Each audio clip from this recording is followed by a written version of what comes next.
Detailed syllabus है वो हमारी उसकी वेबसाइट पर आ चुका है, लेकिन हम लोग जब उसको प्रिंट फॉर्म में देखते हैं तो वो हमें इतना अच्छे से समझ नहीं आता। लेकिन अगर उसी चीज को अगर हमें कोई हैंड रिटन फॉर्म में दे दे तो वो चीज हमें बहुत ज्यादा अच्छे से समझ में आती है। हम लोगों ने उसको सिलेबस को देखा है, उसके सिलेबस को जो पैटर्न है, किस तरीके से पेपर आने वाला है, उस पैटर्न को पूरे को हम मेरी प्रीवियस वीडियो में देख चुके हैं। तो उसमें एक टॉपिक दे रखा है टीचिंग के जो आर्ट है, यानी कि आर्ट ऑफ टीचिंग वाला टॉपिक है जो हमारे पूरे 50 मार्क का आने वाला है, जो 2 पार्ट में डिवाइड है। एक जो है वो 30 मार्क का होगा और दूसरा जो पोर्शन है वो 20 मार्क का होगा। इसके बारे में मैंने डिटेल में पूरा अपने प्रीवियस वीडियो में बताया है। लेकिन इसका जो आर्ट ऑफ टीचिंग का जो डिटेल्ड सिलेबस है वो मैंने अपनी हैंड रिटन फॉर्म में आज की वीडियो में मैं आप लोगों को बताने वाली हूँ, ताकि आप लोगों को वो अच्छे से समझ आए कि उस टॉपिक में से किस तरीके से क्वेश्चन बनेंगे, क्या उसमें से हमें पूछा जाएगा, वो स्टूडेंट से रिगार्डिंग होगा, टीचर से रिगार्डिंग होगा या टीचिंग से रिगार्डिंग होगा। तो चलिए बिना किसी देरी के हम हमारे वीडियो को स्टार्ट करते हैं। बिहार स्टेट का जो डिटेल्ड सिलेबस है उसको मैं कुछ आप लोगों के साथ में इस तरीके से आप लोगों के साथ में हैंड रिटन फॉर्म में शेयर करने वाली हूँ। आज की जो वीडियो है उसके अंदर मैं आप लोगों को शिक्षण की कला, अन्य कला वाला जो टॉपिक है उसके रिगार्डिंग आप लोगों को बताने वाली हूँ। देखिए ये जो टॉपिक है इसमें सबसे पहले मैं आप लोगों को इसका कुछ पैटर्न बता देती हूँ। देखिए एक तो हमारा टॉपिक सिलेबस में लिखा हुआ है आर्ट ऑफ टीचिंग और दूसरा हमारा लिखा हुआ है अदर स्किल्स। देखिए आर्ट ऑफ टीचिंग जो है वो हमारे 30 मार्क का आने वाला है और अदर स्किल्स जो है वो हमारे 20 मार्क का आने वाला है। इसी तरीके से ये दोनों अगर मैं मिला दूं तो ये 50 मार्क का होने वाला है। अब सबसे पहले आज की वीडियो में मैं आप लोगों को बताऊंगी कि आर्ट ऑफ टीचिंग जो है इसके रिगार्डिंग कौन कौन से टॉपिक जो है वो हमसे पूछे जाएंगे। तो देखिए सबसे पहला जो हमारे लिखा हुआ है आर्ट ऑफ टीचिंग। देखिए टीचिंग का मतलब है कि टीचर को किस तरीके से पढ़ाना है। यहाँ बच्चे की बात नहीं हुई है कि बच्चे को किस तरीके से पढ़ाना है, बल्कि टीचिंग का क्या स्टाइल होना चाहिए। सारे के सारे जो टॉपिक है वो टीचिंग से रिगार्डिंग ही है। देखिए सबसे पहला आता है टीचिंग एंड लर्निंग, यानी कि टीचिंग क्या होता है, हम पढ़ाते किस तरीके से है, उसका क्या मीनिंग होता है, उसके क्या कैरेक्टर्स होते हैं, यानी क्या विशेषताएं होती है और उसका पूरा का पूरा प्रोसीजर्स क्या है कि किस तरीके से टीचिंग करवाई जाती है। दूसरा आता है टीचिंग के ऑब्जेक्ट्स, यानी कि टीचिंग करवाने के क्या उद्देश्य हो सकते हैं।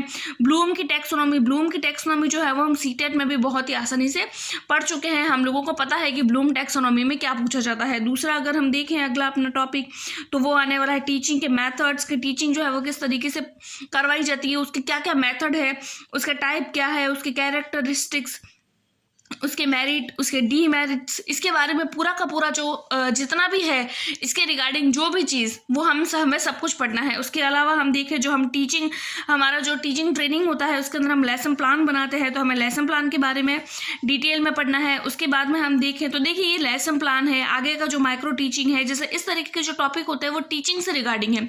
माइक्रो टीचिंग एक ऐसा टॉपिक है जो टीचर से रिगार्डिंग है, ये टीचर के काम आता है। लेसन प्लान है वो टीचर के काम आता है, बच्चे के नहीं। बच्चे को हम लेसन प्लान में इन्वॉल्व नहीं करते, हम लेसन प्लान बच्चे के हिसाब से बनाते हैं, लेकिन काम टीचर के आता है कि टीचर को किस तरीके से पढ़ाना है। तो किस तरीके से हम टीचिंग को इफेक्टिव कर सकते हैं उसके रिगार्डिंग हम लोगों को इस हमारा जो सिलेबस है वो बनाया गया है। अगला हम देखते हैं इफेक्टिव टीचिंग, यानी टीचिंग को हम किस तरीके से अपने क्लासरूम में इफेक्टिव कर सकते हैं। उसके बाद में हम देखते हैं टेक्स्ट बुक, यानी कि टेक्स्ट बुक्स जो होती है वो किसने बनाई, उसका पूरी की पूरी हिस्ट्री।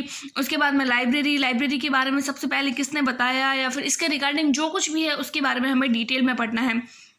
उसके बाद में हम देखते हैं, देखिए अगर हम टीचिंग कराते हैं तो इवैल्यूएशन वाला टॉपिक जो है वो हमारे सीटेट और अदर जो टेट होते हैं उनमें भी मोस्ट फेमस टॉपिक है और इसके रिगार्डिंग बहुत सारे हर साल क्वेश्चन जो है वो पूछे जाते हैं।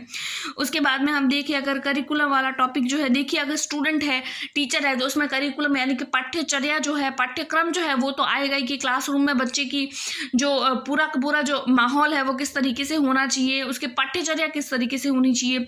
उसके बाद में हम देखेंगे factor affecting teaching and learning, यानी टीचिंग और लर्निंग के क्या फैक्टर्स हो सकते हैं, ऐसे कौन कौन से कारक हो सकते हैं जो बच्चे को, टीचिंग को, हमारी जो लर्निंग होती है बच्चे की, हमारे जो टीचर्स की टीचिंग होती है वो किस तरीके से उसको प्रभावित करती है।